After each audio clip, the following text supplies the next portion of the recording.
ملک وہی ترقی کیا کرتے ہیں جہاں وہ کوئی نظام ہوتا ہے۔ ہم ایسے ہی خام خیالی میں ہیں کہ اس ملک میں نظام تو ہے کوئی نہیں، ہم ایسے ہی خام خیالی میں ہیں کہ ہم اس دنیا کی ترقی یافتہ ہوں، لیکن جن لوگوں کا اس شعبے سے تعلق نہیں ہوتا، جن لوگوں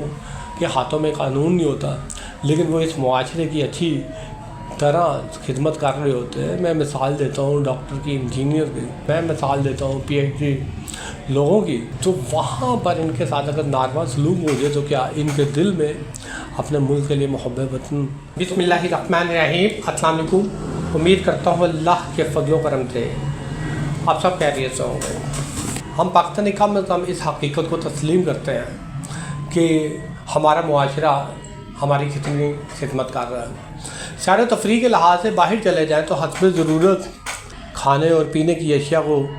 خرید تو لیتے ہیں، مگر ہمیں یہ ہی نہیں معلوم ہوتا کہ آیا کہ وہ چیز ہماری صحت کے لیے اچھی ہے کہ نہیں۔ آپ معاوضہ تو پورا دیتے ہیں، مگر اس کے باوجود یہ نہیں معلوم کہ جو چیز آپ کو دی جا رہی ہے وہ حلال ہے کہ حرام، آپ کی صحت کے لیے کتنی اچھی ہے، حفظان صحت کے اصولوں کے عین مطابق ہے کہ نہیں ہے۔ جو چیز آپ کھا رہے ہیں کہ کیا ساری وہ مصنوعی طریقے سے تیار کرتا تو نہیں ہے۔ قدرتی چیزوں کو مصنوعی طریقے سے تیار کر کے لوگوں کو کھلانا ہو تو اس کا مطلب یہ ہے اس ملک کے لوگوں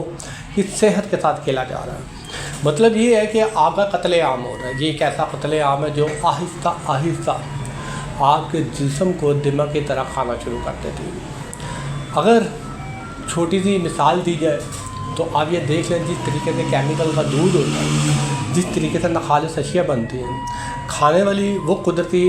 اعضاء کی اشیاء جو کسی بھی طور پر قدرت کی نہیں ہوتی ہیں، انسان نے مختلف کیمیکل، بلکہ یہ کہیں کہ خطرناک کیمیکل بنا کر مصنوعی طریقے سے تیار کر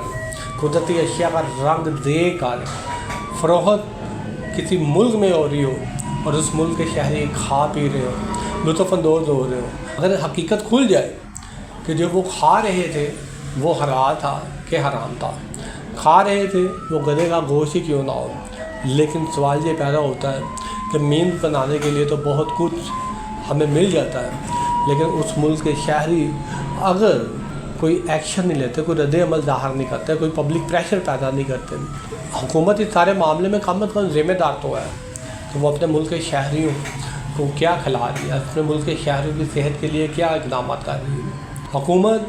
شعبہ صحت کے معاملے میں دعویٰ تو کرتی ہے، وہ جو سہولتیں دے رہی ہے وہ اعلیٰ معیار کے عین مطابق ہے، لیکن ایک بات یاد رکھیے گا، اگر کسی ملک میں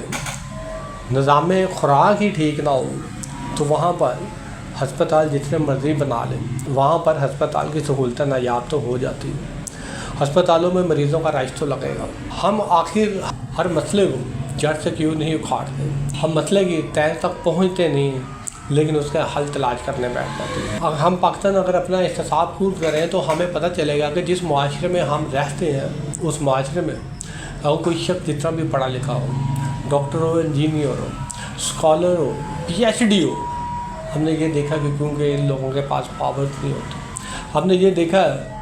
تو پھر کوئی بھی ایسا شخص جو اثر و رسول رکھتا ہے، کوئی بھی ایسا شخص جس کے ہاتھ میں قانون ہوتا ہے، یہ کہہ لیں جو قانون کو استعمال کرنا جانتا ہو، وہاں پر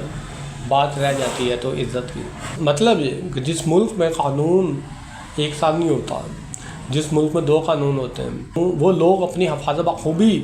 کرنا جانتے ہیں، جن کا کسی نہ کسی طریقے سے شعبہ قانون سے تعلق ہوتا ہے، جن کے ہاتھ میں طاقت ہوتی ہے، وہ تو اپنا ایسے معاشرے میں اپنا دفاع تو کر لیتے ہیں، لیکن جن لوگوں کا اس شعبے سے تعلق نہیں ہوتا، جن لوگوں کے ہاتھوں میں قانون نہیں ہوتا، لیکن وہ اس معاشرے کی اچھی طرح خدمت کر رہے ہوتے ہیں۔ میں مثال دیتا ہوں ڈاکٹر کی، انجینئر کی، میں مثال دیتا ہوں پی ایچ ڈی لوگوں کی، تو وہاں پر ان کے ساتھ اگر ناروا سلوک ہو جائے تو کیا ان کے دل میں اپنے ملک کے لیے محبت وطن تو ان پر کیا گزرتی ہے، اپنے ملک کے معاشرے کے لیے کتنی نفرت اور حقارت پیدا ہوتی ہے۔ شاید اس کا اندازہ اسی کو ہوگا جس کے ساتھ ایسا سلوک ہوتا ہے۔ ملک وہی ترقی کیا کرتے ہیں جہاں وہ کوئی نظام ہوتا ہے۔ ہم ایسے ہی خام خیالی میں ہیں کہ اس ملک میں نظام تو ہے کوئی نہیں، ہم ایسے ہی خام خیالی میں ہیں کہ ہم اس دنیا کی ترقی یافتہ ہوں۔ شکریہ۔